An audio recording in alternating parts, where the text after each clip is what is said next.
Cincinnati faces a growing budget deficit. Right now, it's expected to hit the $24 million mark. Now, the I-Team has discovered that that's one reason why the city's rec centers aren't getting the maintenance they really need. I-Team investigator Hillary Lake explains why one city council member calls this a crisis situation. This sinkhole at the Lang tennis courts in Kennedy Heights is just one of those needed repairs. Vice Mayor Christopher Smitherman tells the I-Team the city has put off repairs to rec center properties across the city for so long. The price tag to fix it all is nearly $60 million.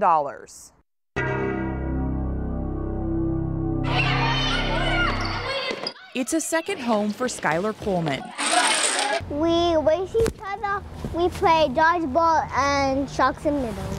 Skylar's mom says the North Avondale Rec Center is safe, warm, and fun for dozens of kids to play after school. Doors are closed on weekends, though. It gives me the opportunity to be at work and know that they're in good hands. Across town in Saylor Park, the rec center's doors are closed for a different reason. They found vermiculite. Until that asbestos is cleaned up. Oh, I have a double four. Pastor Jackie Litchfield Apted opened the doors at Eden Chapel Church for some adult rec center activities. It's community, I want to keep the community together. But the struggle to keep community rec centers in play across Cincinnati is real. The 9 on Your Side I-Team has discovered shot clocks on 1/3 of the city's 23 rec centers are running out of time. Daniel Betts took over as the CRC's director a couple of years ago. We've gotten behind in just about every area of capital maintenance, whether it's our indoor facilities or our outdoor facilities. City Council has twice denied Betts' request for more public money for the Rec Commission. The city's future financial playbook doesn't look promising. A budget deficit could reach $30 million in a few years because of other needs like a new Police District 5 building. When you don't have the resources to do it all, you have to prioritize. The Saylor Park facility is one of 4 centers closed in January for maintenance issues ranging from asbestos removal to air conditioning repairs. This is the Dunham Recreation Center in West Price Hill. Built in 1932 as a tuberculosis hospital, it won't get upgrades until 2021. In Avondale, the Hirsch Rec Center is undergoing major renovations. By next year, it will be the only rec center fully complying with the Americans with Disabilities Act.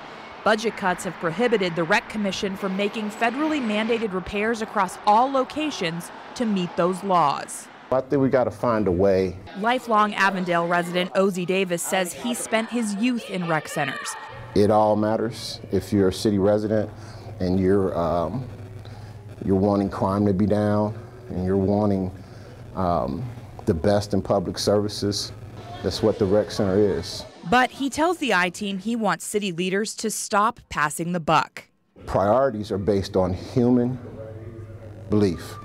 And if the humans, the 9 council members, the mayor, city manager, and their hearts prioritize recreation as an opportunity for community stability, then I think we find a way not to cut the recreation department. Some city council members are trying to find new sources of money to also fix pools, repair fields, and extend hours to better serve people. Being blunt, it is an under-resourced department. PG Sittenfeld once donated money from his own office to help fund the rec department.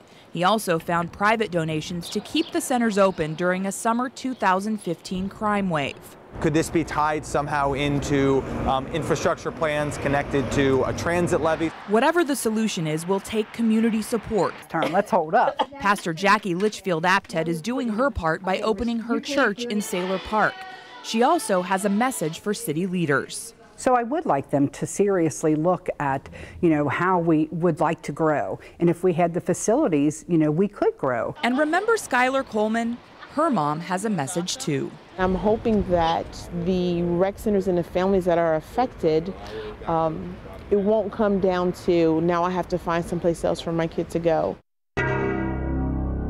I worked on this story with my colleague Paula Christian, and if you go to WCPO.com right now, you can read more about some short-term plans the Rec Commission may put in place to increase revenue that could affect your pocketbook. Hillary Lake, 9 on Your Side. And by the way, funding for the CRC will be part of the city's budget talks happening over the next couple of months. We'll stay on top of it for you as city leaders craft the next budget.